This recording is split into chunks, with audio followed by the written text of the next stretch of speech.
right.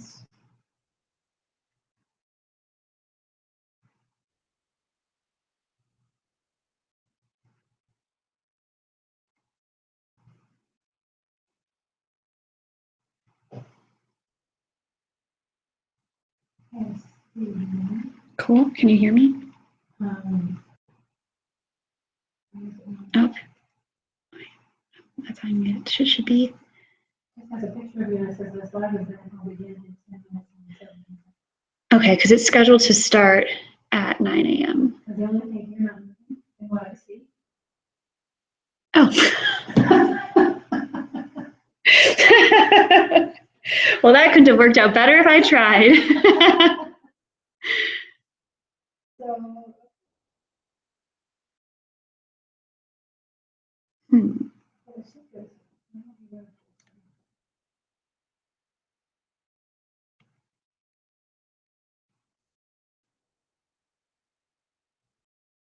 See, I'm showing that I'm live now. This is like a YouTube of what's happening.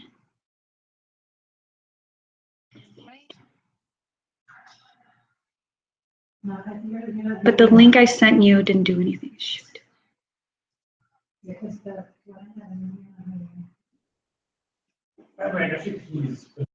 Thank you. Just in case you get locked. Okay, thank you.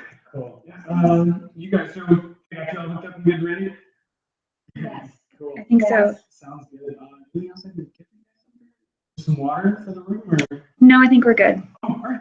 You pictures of water? I'll drop you this 2K.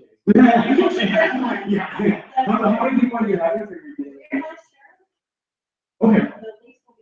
Yeah. Okay. Okay. Sounds good. Yeah, sounds good. Yeah, I'll be like 3 pictures. Okay. Yep. Why aren't you seeing a live video right now?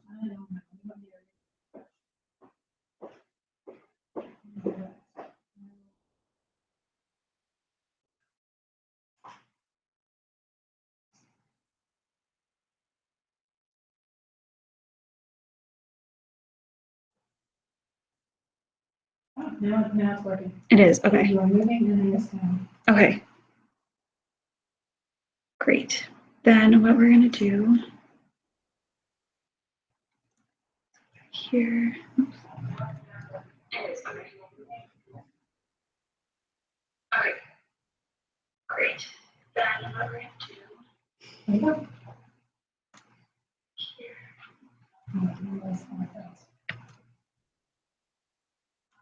Good to go. Okay, so no, sorry. Can you see this now on that YouTube video?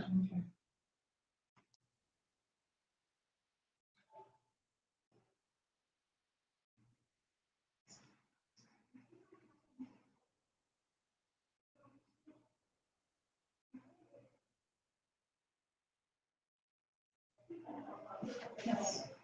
Okay. We will be starting shortly.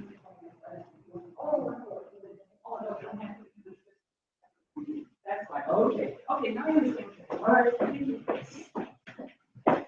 All right, Marjorie, we are already live on YouTube, so people can hear us. I'm going to call Anna to. Okay, there's a restroom right there, and there's also one down the hallway too.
How was your oatmeal?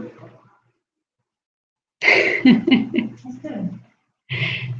Did you actually go to the like restaurant? Yeah, I didn't. Oh, nice. Nice. Yeah, it's pretty here.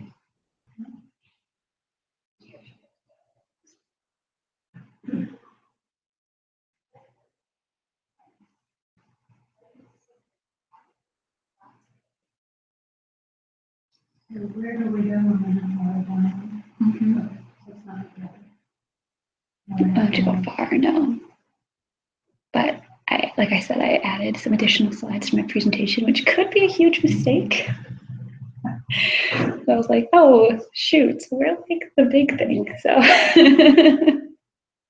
because I was thinking I had brought like my little comment cards. I was like, okay, well, maybe we can, if it's a small group, we'll hand them around. People can write down what their ideas are. And we can talk about them, be a little collaborative session.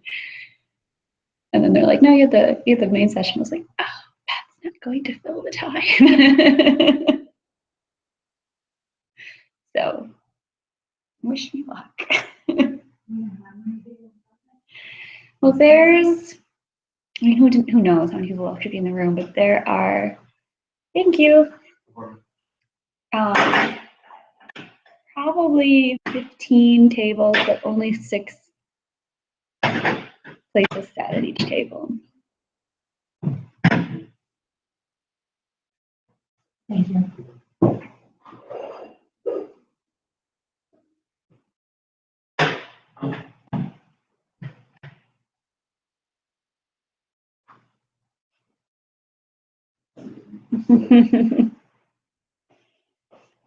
All right, so you have your choice. I don't think we're actually going to do a video of you. It's just people are just going to be seeing your presentation. Okay. So you can sit, you can stand, you can do whatever you feel comfortable doing.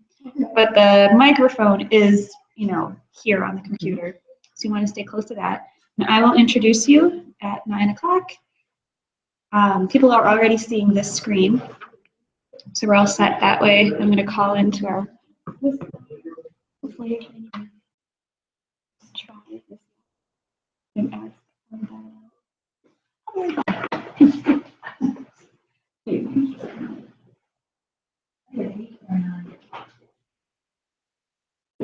How was your drive up? Easy. Got way more snow here. Yeah. than were we did in coming LA. Yeah, and it was, the worse we had, the worse the roads were, and they weren't plowed, and a mess. Good. And who are you? I am Jordan. I'm the director for our sponsored programs office at Newbury Center. At one time I played a photography. Did you? Yeah. But I didn't want to do that. I was working in Chicago and I wanted to come back to Wisconsin. So I was looking for a photographer.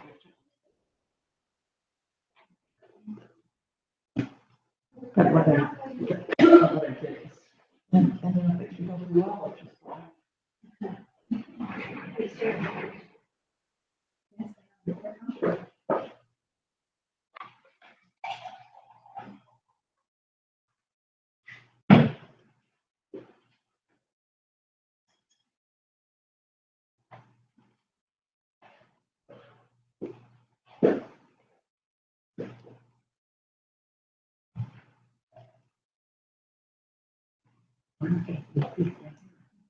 We invited people to meet.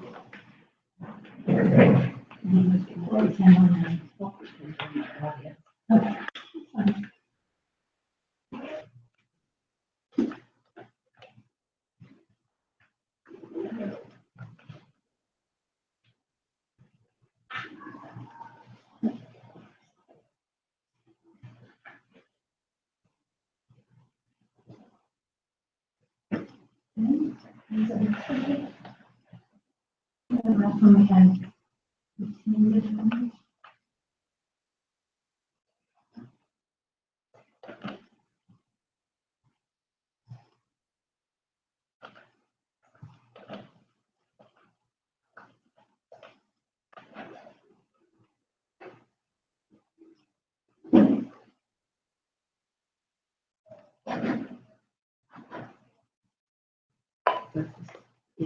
first one.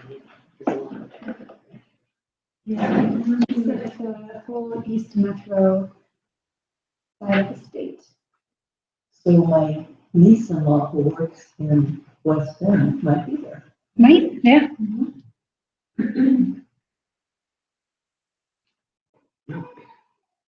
If she does youth development in West Bend. Nice. Washington County.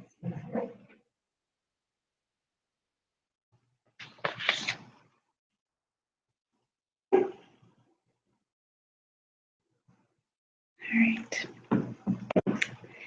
Haven't got any emails yet, but people can't figure out how to get on, so that's great. And is yours on the speaker phone? It is, but nobody was.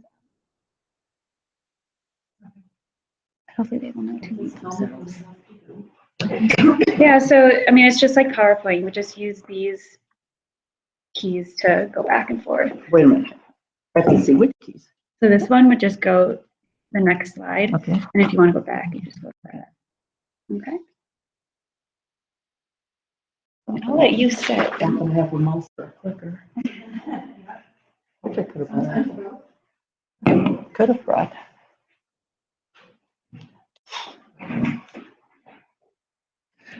And where, there's a microphone in the, No, I think this whole piece is a microphone. okay. So yeah, just talk into that.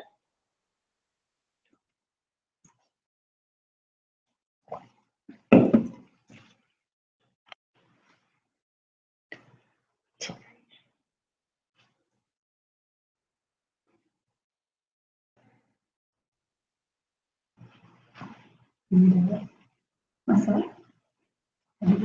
Just have the YouTube here, so it's like, yeah. Here. Have a say something.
What was the name of the person that received the agenda for this meeting? So what? The name of the person that received the. Kim Smith.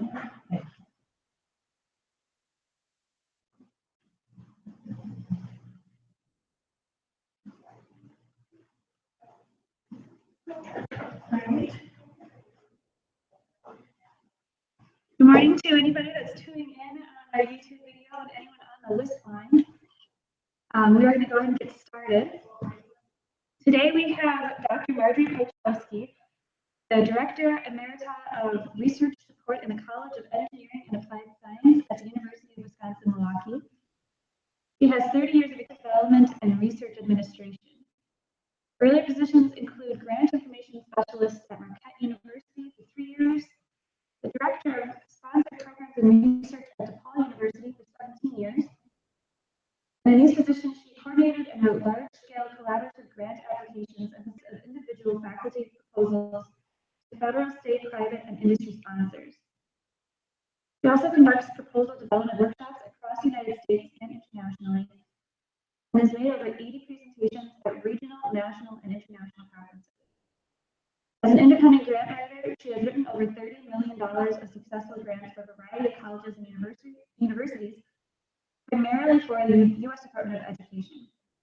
For the last 20 years, she has reviewed proposals for the U.S. Department of Education. She has also served in leadership roles in the National Organization of Research Development Professionals, the National Council of University Research Administrators, and the International Society of Research Administrators, serving as president for both SRA International and the Midwest section. Her degrees include a BA and MA in English from Marquette University and a PhD in American Literature from UW Milwaukee. Marjorie is a proud alum of the 4-H program in Washoe County and has great admiration for the value and services of county extension offices. So without further ado, here is Dr. Piechowski. Thank you. So I see this as a chance to give back some of what I've learned over the years about grant writing. So let's start with the idea that none of us learned how to write a grant when we were in school. It's just not something that's taught. It's not something we get experience with. Perhaps you may have helped a professor with writing a grant, but it's just not something that any of us really were taught how to do.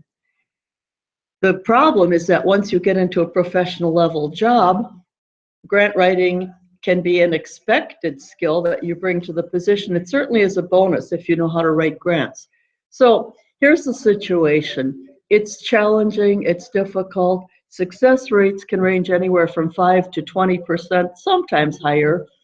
So practice and patience are what it takes to become a successful grant writer. The other main factor is that successful grant writers don't give up the first time. They revise, they reapply, they keep going. And the success rate is much higher for reapplications. Now, to get a grant, there is fierce competition, but there are thousands and thousands of funding opportunities at every level, from very, very small grants to very, very large. So even a very small grant, a few $1,000s, can make a huge and permanent impact on your career, your office, your colleagues, and especially the public that you serve. So let's get started with the process. Why would you even want to write a grant? Well, because grants can support this huge array of projects. Most of the grant money in the United States is for research, but there's also a huge amount for programs, service delivery. And why do you do that? You want to augment or expand what you're already doing, or you want to develop new programs. If you develop new programs, almost all grants expect you to show how you're going to continue the program. You're not going to get a grant usually for a one-time shot. Grants also enhance your professional reputation. It puts you in an elite group of people if you can write and get a grant. And certainly in university situations and in extension, there is a tenure and promotion process, and grants are one marker of how you've done something that's different from your peers. So certainly there is some value in career growth and accomplishments. If you know how to write grants, you become a very valued employee. Getting a grant also allows you to do projects that possibly can be published, can be shared with other people. Sometimes you develop a pilot project that then becomes replicable for other organizations.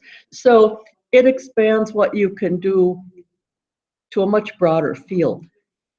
Many grants directly support people, whether it's students, whether it's families, whether it's the constituents you serve. So there can be a very direct financial benefit for getting a grant.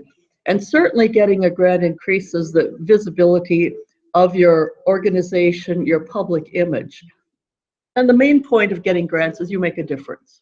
Whether it's health, education, jobs, quality of life, community services, you can save money, you can possibly even save lives. So there are all sorts of benefits in getting grants. They may be short-term, they may be long-term, but they're certainly worth going through the effort. So if you want to write a grant, there are a whole set of factors that result in a successful grant. And I'll talk about each of these as we go on. What you want is a successful grant. You want it well written, and you want a strategic budget. We'll talk about about some of these issues. I'm not going to go into any kind of details about budgeting because that's so related to the grant opportunity itself and to your own circumstances. But a budget is part of a grant. So what do we need? We need a well-prepared applicant, meaning that the person who will be running the project is capable of doing it. We need the money, the available funding. That's a whole separate workshop in itself. Where do you get the money? How do you find it? You need supporting data, and this is something that sometimes deters people from doing grants. And you need some sort of newer creative idea. Nobody's going to give you money to keep doing what you're doing without some change. So let's look at these factors. So just a little bit on where do you find the money. Most of the grant money in the United States comes from the federal government in some way, about 90% of the available grant money. So the money is parceled out by some agencies whose whole mission is to do research. And you've heard of the National Institutes of Health. You've probably heard of the National Science Foundation. That's their job. They fund all sorts of grants to all kinds of institutions, and they have as their goal conducting research. There's also a lot of federal money from what we call the mission agencies. Now, Extension gets money from the United States Department of Agriculture, but there's also Department of Defense, there's the Environmental Protection, there is the Department of Energy, NASA. There's a whole set of mission agencies who have grant money. And so when you start doing your funding search, these are worth looking into. So the 90% is probably for grant applications, mostly located in the research agencies, but there's a fair amount in the mission agencies. So the grants work in two ways. The competitive grants are ones you write, you apply, you find a topic or a program, you put your grant together, you submit it.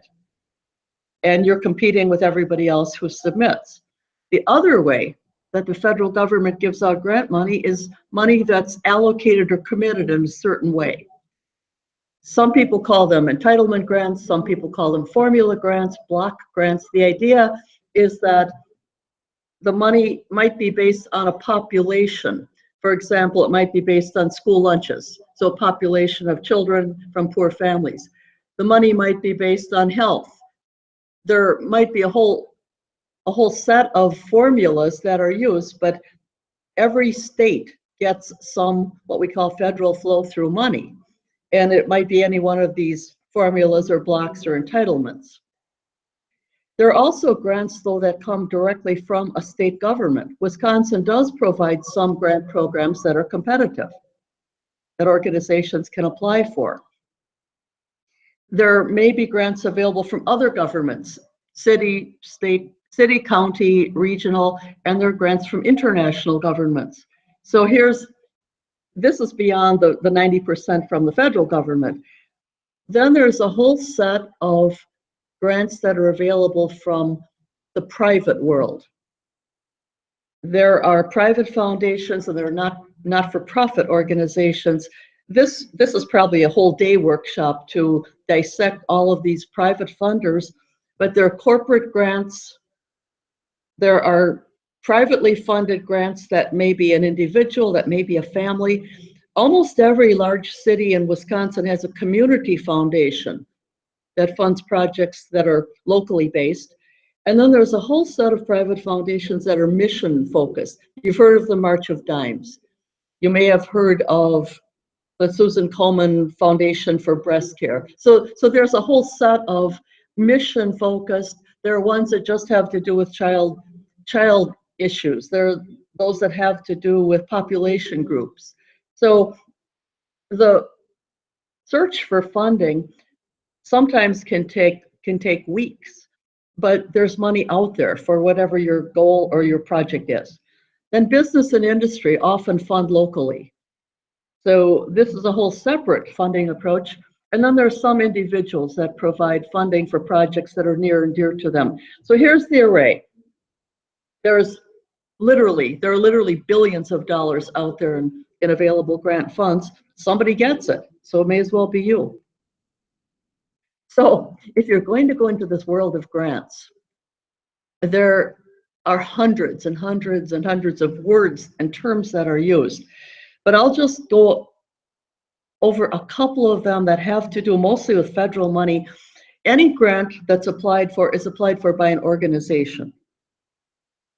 An individual cannot generally apply for a grant.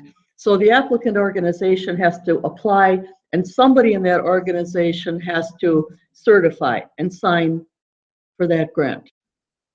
So this is one of the key points to know, that you need to work within this structure. Almost every grant that's government money has a whole set of certifications and legalities that the applicant has to agree to do. Some grants will give money for what's called facilities and administration or indirect costs. So that's something you need to know if you're applying for a grant. Does this grant provide it? And if it does, then you ask for it. Any federal money is governed by a set of regulations called the Uniform Guidance. This has to do with what's eligible for grant support and how you spend your money, how you maintain your funds, how you conduct an audit. So this kicks in. Any grant that is submitted by an organization has to have a designated person who will run the project. In research, it's generally called a principal investigator. In a project or a service delivery, it's generally called a project director. And pretty typically, the grant guidelines will say what kind of person or what kind of eligibility or what kind of qualifications are required. How do you find out about the grants? Grant agencies send out notices that they've got money available. It might be called a request for a proposal, request for an application, funding opportunity announcement, any of these, and then there are other terms too. The idea is that if there's grant money available, the agency says, here is what we're looking for, here are the guidelines, here are the application dates, here's what the proposal should contain. So typically you want to look for something like that. Then the person who runs the program for the funding agency often is called a program officer. This person usually can be contacted for information. Pretty typically, a grant that's submitted to any kind of organized funding agency goes through some sort of peer review process. And it might be a very elaborate process, it might be a very simple process, but the grant will be reviewed by some person or group of persons. Pretty typically, the grant budget can only request allowable costs. There's a whole list of what's not allowable, like liquor, like buying tickets to go to baseball games, like providing t-shirts and extra goodies. And so you'll want to know what are the allowable costs before you prepare the grant budget.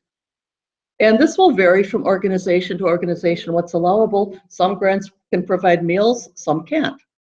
Some can provide transportation, some can't. So you'll want to know that.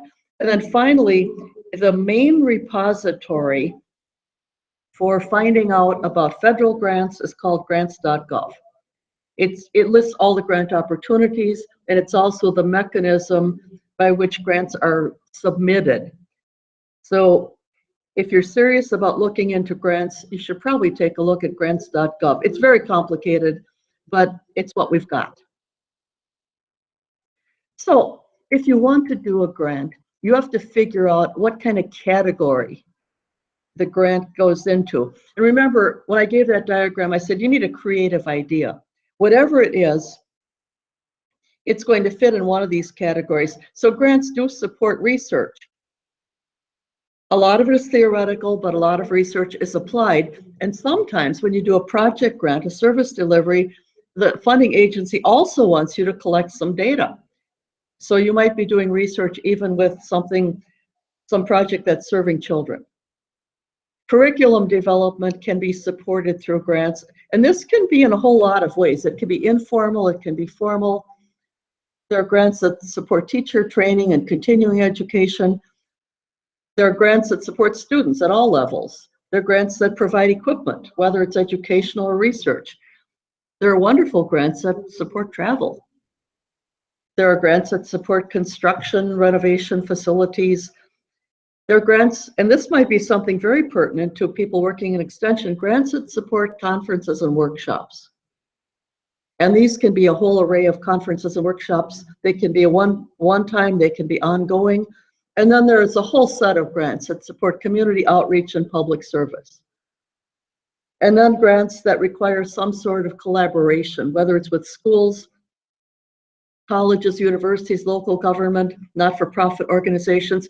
So within the whole family of grants, this is pretty much how grants divide out, that there are these various types.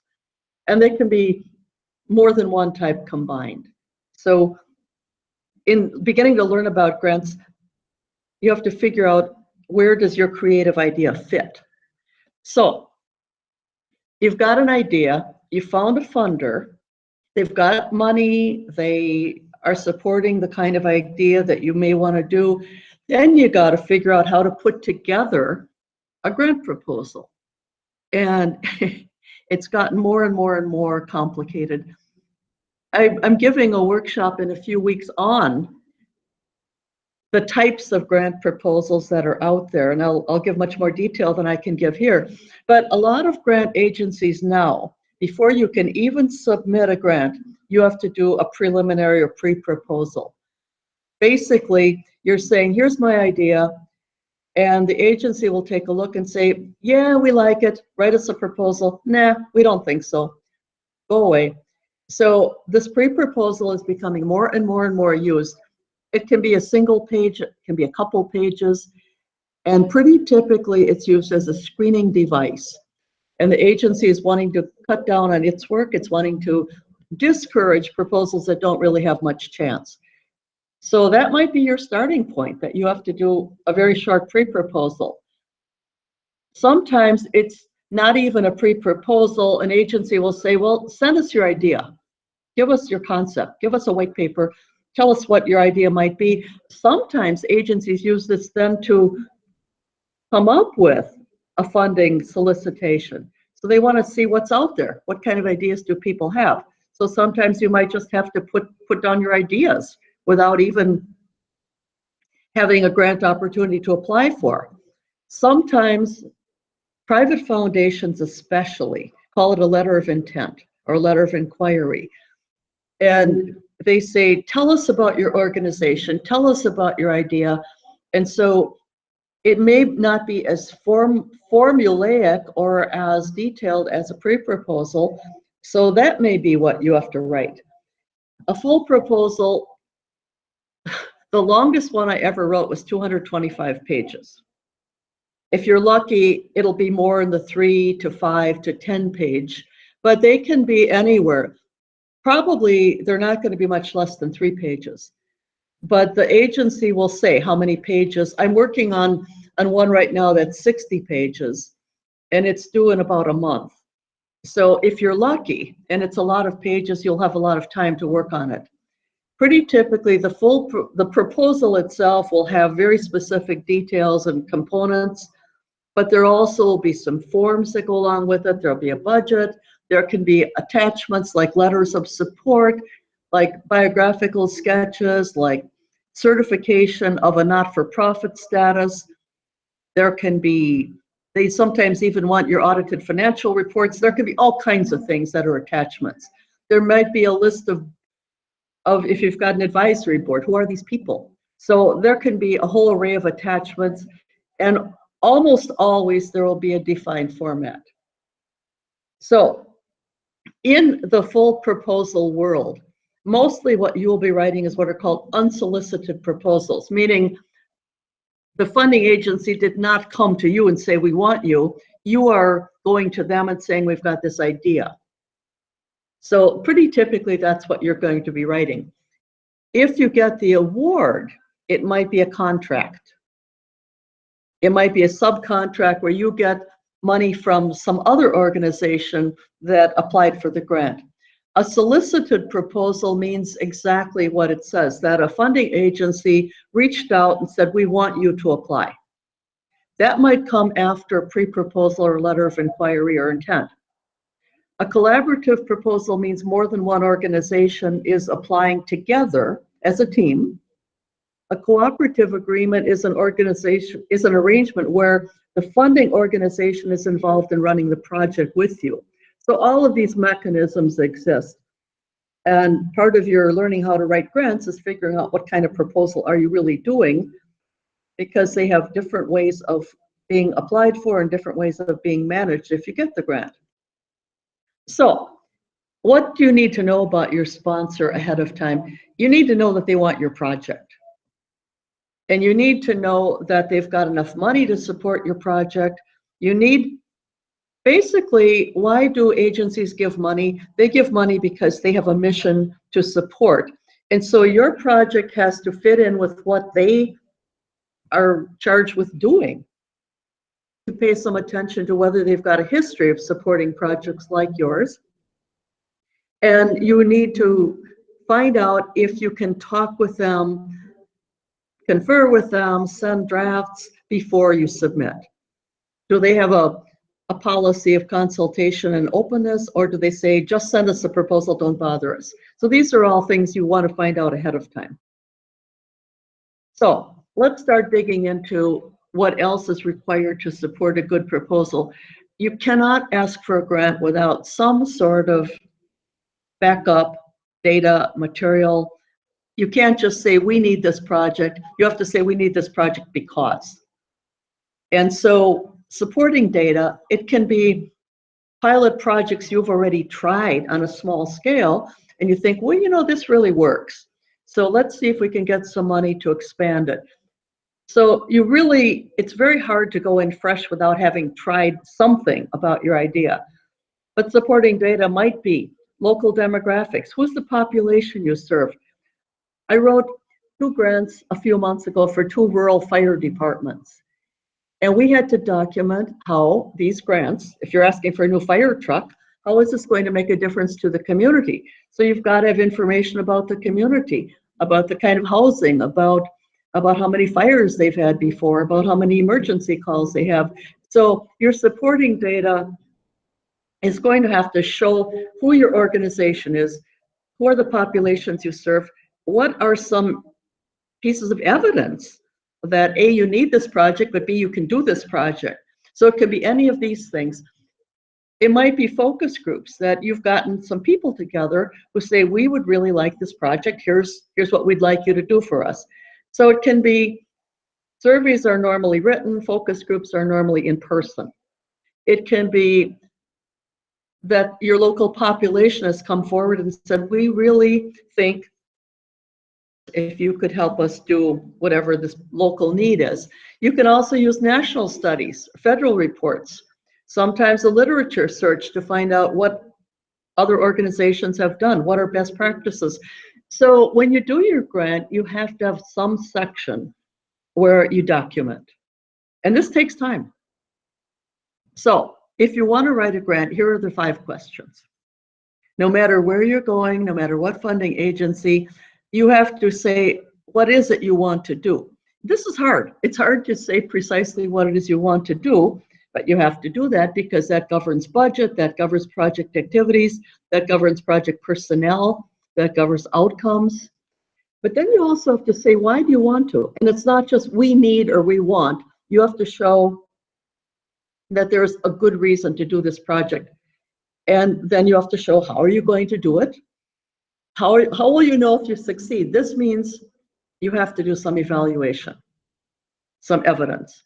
And then what are the benefits? You have to project and predict the benefits.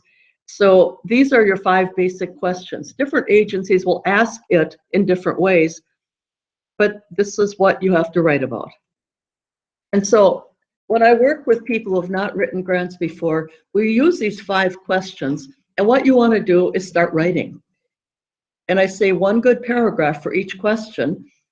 And this will help you do several things. It'll clarify your thoughts. If you can't articulate in a good paragraph what it is you want to do, you're not grant ready. But this 2-pager, it could be a 1-pager, but it helps you start looking for grant opportunities because you've articulated these 5 questions. You might use this to send to a potential agency officer funder and say, here's my idea. Is this workable? Does this fit what you're looking for? So the 2-page document is a really good starting point. And it might turn out to be your full proposal. Here, for research projects, you might have to come up with a hypothesis. If we do this, we think that will result. And so usually research projects, but also service delivery outreach, you have to describe what the proposed impact is. You have to figure out, you also have to say, why are you the best person to do this? So you do have to explain who your project personnel are and that they're ready. And then always you have to say, what have we already done to get ready for this project? So this is kind of an outline of the various proposal parts. Every proposal part serves a purpose in the full grant proposal. So let's look quickly. Every grant proposal is going to have some sort of cover sheet. And that might be legalities. It might say the exact legal name of the applicant. It'll give the address. It'll give contact information. Sometimes you have to give your congressional district or your unit of government. So there will be a cover sheet. If the agency doesn't give you one, you make one. And then a good proposal provides a table of contents so that people know where they can find what's in the proposal. It's also a check for you that you included all the required parts. And so a table of contents, the agency may provide one or you may have to make one. And then every grant proposal has some sort of, you call it abstract, you call it summary, whatever you call it. It's a short description of what's going to be in the proposal, not the table of contents, which just lists the parts, but the abstract says, here are the ideas you're going to find. And here's the quick overview. Then almost all grants start out by saying, here is the issue we're dealing with, here's why we need a grant. Some agencies call it problem statement, some call it the need statement, but you have to articulate, nobody gives you money for a perfect situation. They give you money because you want something changed. And so the problem or the need statement is, here's where we are. We have this situation, these issues, and the grant will help us fix these. And so then from defining what your problem is, then you say, okay, we've come up with these goals, these aims, these objectives. And goals or aims might be broader. Objectives might be very specific, that we will work with 25 youth in 3 communities. We will provide these services, and we expect at the end that there will be some measurable differences. Then probably 50% of your grant, half of your grant, is going to be, how are you going to do this? What are you going to do? Where are you going to do it? And so that's, almost everybody can write their work plan or their activities. The hard thing is coming up with objectives or coming up with the need. Then after you've said, here's what we're going to do, then you say, along the way, we're going to keep records, we're going to track, we're going to find out whether what we propose is working. And then pretty typically, a grant application expects that you will share what you've done. And so somewhere you have to write about how will you disseminate what you did. And then usually there are some supporting documents in a grant. The facilities, you might have to explain where you're going to do this, what building, what room, what kind of IT tools, what do you have that's going to allow you to carry this out? And then you have to write about the people who will do this project. You have to provide the money. And usually the personnel description is more what the project management, what the team will be, who does what. The biographical sketch pretty typically is like applying for a job, listing education, listing experience. And then you might, in some grants, have some references you've consulted, some of the data, and there may be various appendices, attachments. So this is the typical set of components. Almost every grant will have them in some way. They might be longer or shorter in certain grants. There might be some of these omitted. There's some grants where they say, we will give you $5,000. You don't need to provide a budget. Almost always, these will be the standard components. So what do you do? project, you give it a title, you find the funder, you start writing the preliminary material, and this is your standard process. Ideally, you will write several drafts, you will submit them to various people to take a look, you'll revise, you'll edit, and you will send this thing off, you'll submit it on time, and then you wait.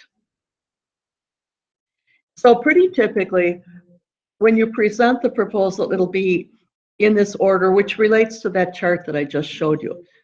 Pretty typically, there's a standard format, a standard presentation sequence. But when you develop it, what you really have to start focusing right away is, why is this important? What's the need? What's the significance? And you kind of work in a different order as you write the proposal from the order in which you submit. And one of the last things you will write will be the summary or the abstract. So let's talk about, how do you define that there is a need or a problem?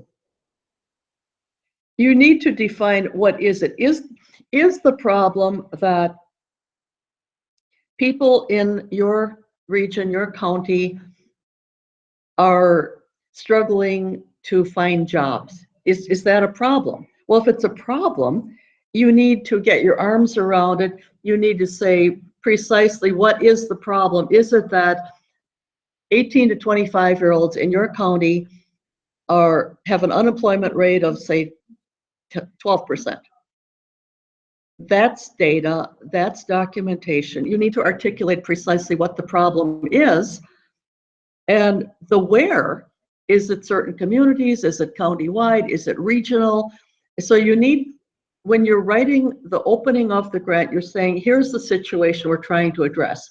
You need to be clear, precise, and you need to say where it is. Now, does that where mean it's just isolated to your county? Is it something that's statewide? You need to give a context. And then you need to say why. Why do we think this is an issue?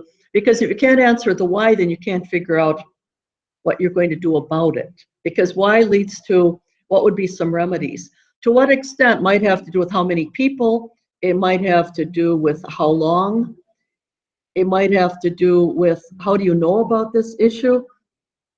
And so you really need to be very clear and very precise about what the problem is. It might be gender, is it male and female both? Are there certain populations that have the problem more than others? But the idea is that you need to articulate to the funder precisely what the problem is and that you've done some homework. And then you need to show, have you ever tried to do anything about this? If you have, what have you done? Have other people tried to work on it? And if so, why is this still a problem? And so these are all topics that need to be addressed in the needs statement. It might turn out to be only a couple paragraphs. It might turn out to be a couple pages. And then you have to say, well, why do you think you can make a difference? If this problem exists, if it's been around, if other people have worked on it, how come it hasn't gone away? And so this is part of what you set out, and you try to describe it in a way that the funder says, okay, I get it. This is an issue, and this does fit what we support. And so we're interested. Tell us more. And so then, once you've articulated this problem, then you start saying, when are you going to do something about it? And when can be this week, next month, it can be over a year. This goes to your timeline, because in a grant, you have to say, what will be your plan over time? And you need to say, where are you going to do these activities? How are you going to do them? Who are the people involved? For how long will you do each of them? And so this is your plan. And you actually literally answer these questions. And you do them, my advice generally is you have to write them in enough detail that if you couldn't do it for some reason, somebody else could. And so it really is a clear work plan. There might be timelines, physical timelines that you show. There might be an organization plan for how the people all work together. And so this is really a very important part of the grant proposal. So what else you need to be thinking about as you're writing this grant is, how do you show the big picture. After you've defined your plan of action, then you have to write this abstract, this little document that shows what your big picture is. And what we want to do in an abstract is you want to give the reader, this is the first thing they see. So the very first sentence of an abstract is, this is a one-year project that is designed to work with 50 at-risk youth in Washera County, where I grew up. And so you want the very first sentence to say, this is what the project is about. And then you need to say in the second sentence, this project is important because, and what we're going to do over this 1 year is. And so the abstract is really kind of taking the proposal in its outline form and putting it into a paragraph. Usually you want to say the target population, you want to say where, and you want to say, we believe that at the end of this project, we will show that. So abstracts are hard to write, and you don't write them until you've written the whole proposal. But this is, usually agencies don't give you a lot of instruction how to do the abstract. So what I've given you is a pretty decent outline of how you can write a good abstract. So pretty typically it can be one paragraph up to a full page. Pretty typically you want to keep the sentences short. Every sentence adds a new piece of information, and you don't take it from the proposal. You take it from parts of the proposal and you construct a new document. Pretty typically it's non-technical language. You don't talk about budgets or dates or the name of your organization. It's a nice little summary of the project. So how long does it take to write a grant? Ideally, you've got a couple months. And in those couple months, you get the guidelines, you read them very carefully, you start making an outline of what you have to write, and you start doing your background research, you start writing, you give it to people to read, and pretty ideally, you can be doing your budget narrative, all of these other things, say a month in advance. 2 weeks in advance would be nice if you could do your final proofreading and editing. And then the last week, you do your final review, you upload it, you submit it, and you celebrate, you relax, you get some sleep, and then you wait. So this is an ideal timeline. Some agencies have deadlines that are open, are available. You know that in 3 months there's going to be a deadline. Other agencies are unpredictable, and they announce a proposal, a request for a proposal, and you've got, say, 30 days. So ideally, you want to be planning out that you've got a couple months to work on it. Plus, you do other things. You don't write grants for a living. I do, but you don't. So you want as much time as possible. How long does it take to write? Can you write a really good 5 pages in 1 day? Probably not. Most people struggle to write, and you'll get some ideas down, but they won't be your keeper ideas. They'll be a draft. So giving yourself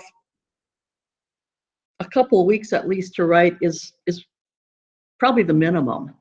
I have written things in just a couple days, but they're not good. So once you get this thing written, what do you do with it? Some grant agencies still use hard copies. You put together a paper document. It has signatures on it for your organization. It's got a budget. It's a bundle of paper, and you postmark it or you express it. It's not used very often. A few agencies still do use hard copy.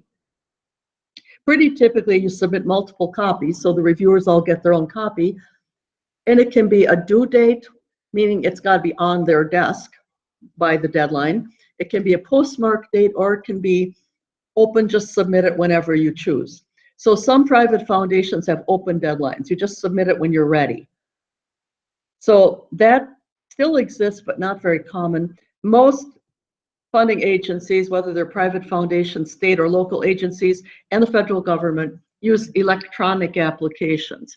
So pretty typically, it's one copy that you upload. It might be you upload it as a single PDF document. It might be that you upload it in parts. following their electronic process. So pretty typically, there's a hard deadline, time specific. It might be, say, 5 o'clock Washington, D.C. time. It might be 4 o'clock Madison time. Some agencies have what they call an application window, that if you get it in within this 2-week period, it's on time. Grants.gov is the mechanism for all federal agencies, but a lot of the federal agencies have their own systems. So part of what you need to find out way back when you get that request for a proposal, you need to figure out what's going to be the submission process and who can submit. Pretty typically, there's only one person or one authorized office in an organization that can be the button pusher. It's usually the person who's the legal signature, and that button pusher is not the individual who writes the grant. So you need to find that out. Who is your authorized submitter? And how long will it take to upload all these documents? What will happen once it's submitted is the receiving agency will verify that it got in on time, that it's got all the parts that were required, and it's got all the certifications and compliances. And what can happen is it gets rejected for not meeting any of these requirements. Or if you're really lucky and you submit ahead of time, they might say, well, you've got time to fix it. But this is a kind of nerve-wracking part of the process. Just another tip, if your application has a lot of images or graphics or pictures or color, that can take longer to submit. I lost one grant that got submitted 8 seconds late because it took a long time to roll through the submission process. It had a lot of pictures. So be aware of that. So what happens? You write a grant, you're really pretty happy with the content and the organization, you think you've made a good case, you've got a solid budget, you've got competent people to run it, so you submit the thing. And then, what I said in an earlier slide, you wait. What happens is the grant will be received by the funding agency. It will be assigned to someone or someones to review. In federal agencies, the process is usually peer review, meaning you're going to be reviewed by people and organizations like yours. And the goal is that it's fair, it's transparent, and it's judged by people who have skills to judge. Usually, the reviewers cannot have any kind of conflict of interest. Usually, you don't know who they are. No, I review for the U.S. Department of Education. I'm not allowed to review grants from Wisconsin. It's considered a conflict of interest just to review from my own state, the assumption being that I might give them an unfair advantage. So almost always, reviewers of grants have to state if they have a conflict of interest, or there will be a process where they're judged as having a conflict of interest. Now, when I moved from Illinois to Wisconsin, theoretically, I shouldn't have been reviewing grants from Illinois because I'd worked there for 17 years, but that was not a standard that got caught. So the conflict of interest can be somewhat arbitrary. Usually the review systems are tweaked and improved based on experience. Not all agencies, though, use peer reviewers. The Department of Defense uses its own internal staff. They don't send the grant proposals out.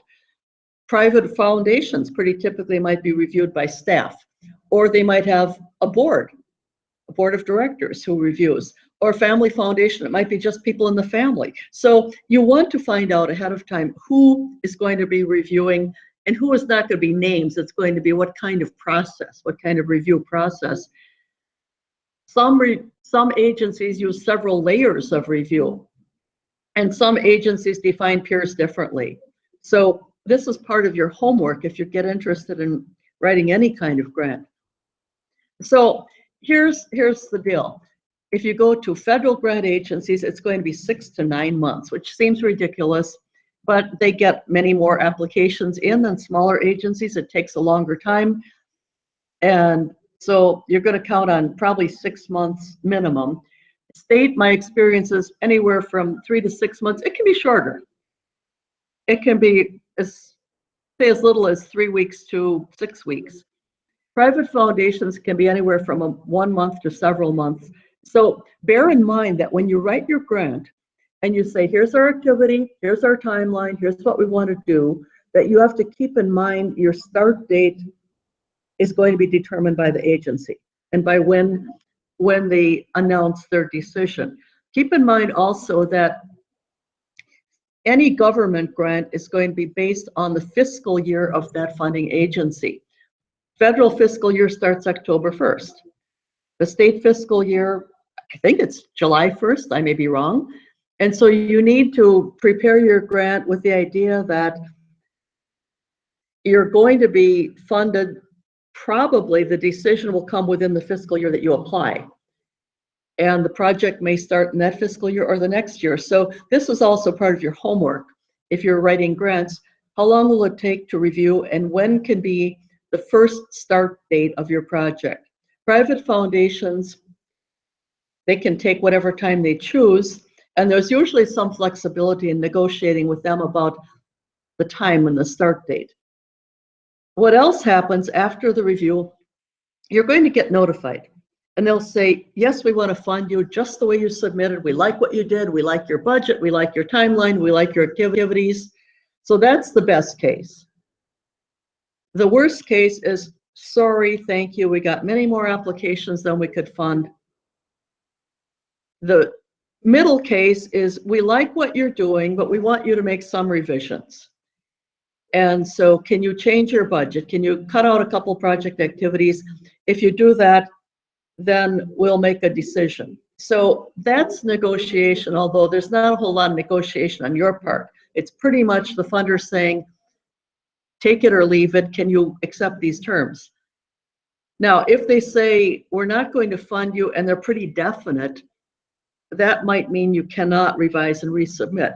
If the funding decision, though, makes clear that we would encourage you to revise and reapply, do it. They mean it. So read the funding decision very, very carefully.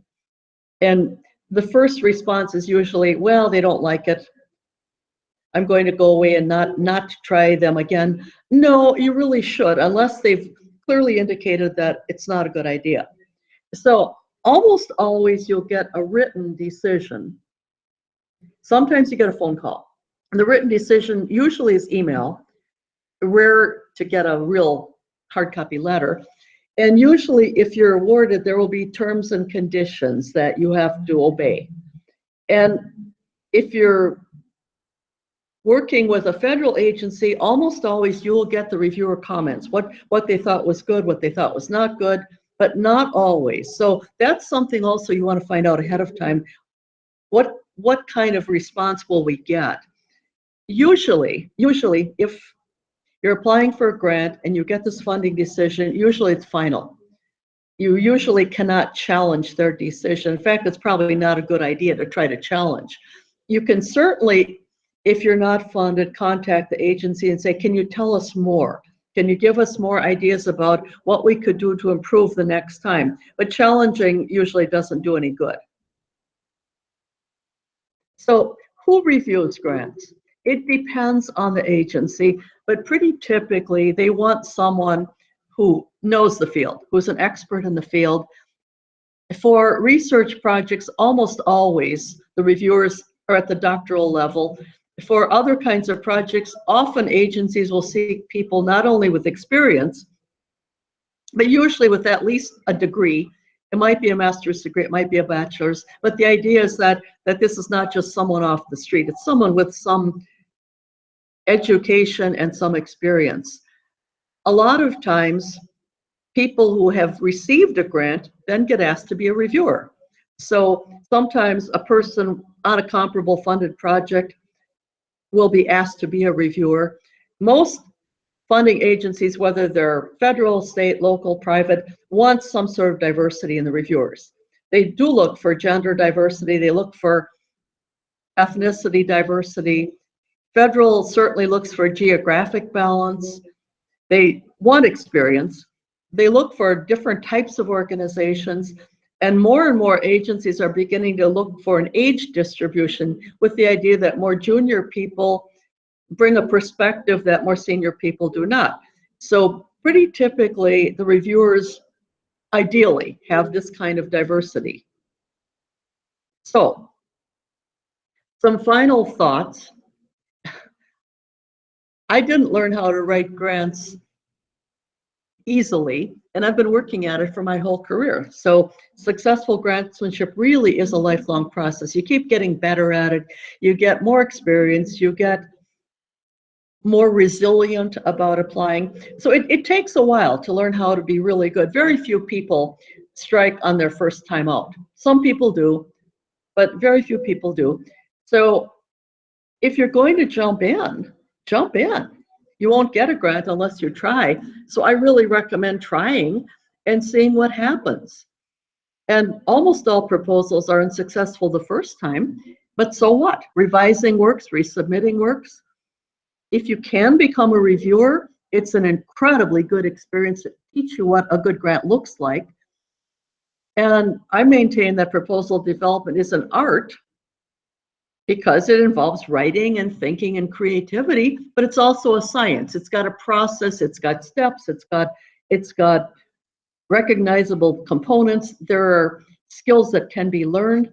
So I would submit that it's an art, it's a science, and today is a good start on getting involved in the wonderful world of grants. Grants make such a huge difference, so I encourage you to try. And I'd be happy to take any questions if anyone has questions. If you are on the list line, feel free to unmute yourself and ask a question. If you're watching on YouTube, drop me an email and I'll ask Marjorie that way. And my email is nicole.piechowski@uwes.edu. I do have one question for you, Marjorie. Okay. So do you have any recommendations on Well, I've spent my career working in higher education, but all three organizations I worked with were really, really interested in collaborators. So I would say, depending on the kind of collaborator you want, start with a local campus if that's the kind of expertise you need, but also sometimes just putting the word out there by going out and speaking, by even putting a little article in a local newspaper. There are lots and lots of ways, but depends on the kind of collaborator you need and want. If it's expertise, specific expertise, as I suggested, you might need to go to a university campus. If it's local talent, as I said, get the word out, put an article out there, go around, give public talks. Can you follow up and say what kind of collaboration you're looking for?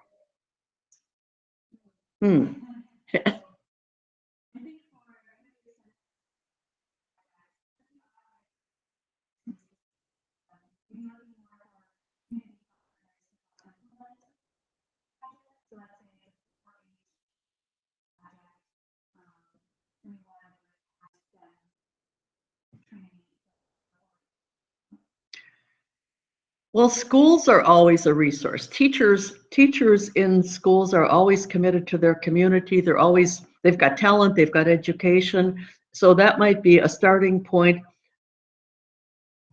Maybe it's even something like a chamber of commerce, maybe it's some sort of local economic development organization. But I would say look at what the community has to offer and who might be the thought leaders and the action leaders, and try to get them engaged. Sometimes a really good strategy is to form some sort of advisory group or advisory council or citizens group. I'm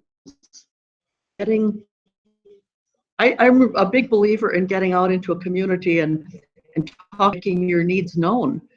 So I think any of those could work. Anything else? Ah.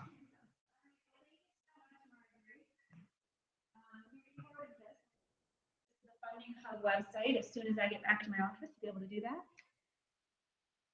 So we're gonna end the broadcast.